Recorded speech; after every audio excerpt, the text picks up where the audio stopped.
Rumor has it, back in October of 1964, they were created at the Anchor Bar in Buffalo, New York, where the bar owner made a late-night snack for her son and his friends composed of chicken wings and hot sauce and served up a side of celery and blue cheese dressing. And the rest is history. History is made tonight, and I am joined with Senator Ben Nelson, a very, very good friend of Barack Obama's. How are you feeling right now?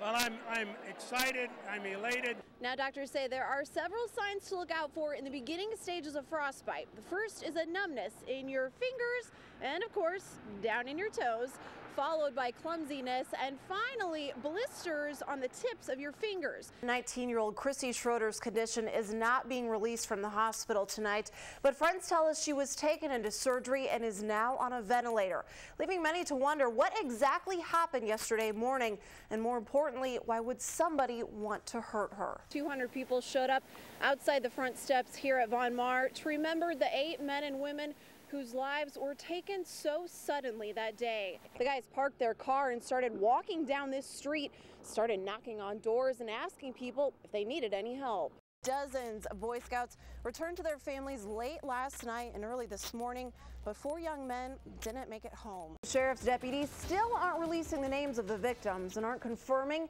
if this was a murder-suicide. But neighbors and friends tell us the couple seemed happy until a few weeks ago when the relationship took a rocky turn. Officers were called to the area of 30th and Bedford for a personal injury collision, but when they arrived, they found the victim in his car on its side. Shots were fired around 2:30 this afternoon near 42nd and Frederick. I'm actually joined now with Angie Zimmerman. Angie actually saw the whole thing. Regency Lodge is pretty much a good luck charm for Hal Dobb.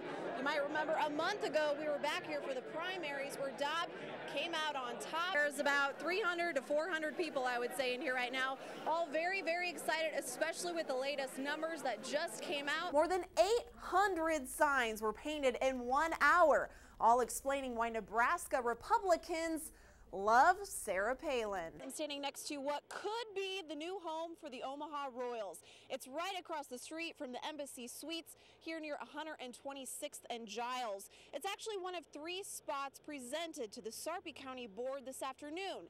3 spots that provide their own unique selling point. Tomorrow morning, Eppley Airfield will join 38 other airports across the country when it begins using full body scan units at security checkpoints. Well, today we got a sneak peek at just how the new machines will work. With 2 major blizzards back to back, the city is sitting on a frozen budget. But while the big kids were in the classroom all day, the little kids got to come outside and play. Once people stocked up on their ice melt, they were on their way and out the door to their next destination. Many people got a queasy feeling because most of the movie is shot without a tripod, which makes the film shaky and does a number on your stomach. The survey also showed less than 6% of Douglas County youth got 3 servings of milk in the last 7 days. It also showed less than 10% got 5 servings of fruits and vegetables. And as the weather starts to get colder, high winds and snow can force the corn to become very brittle and even break, which means money lost for farmers.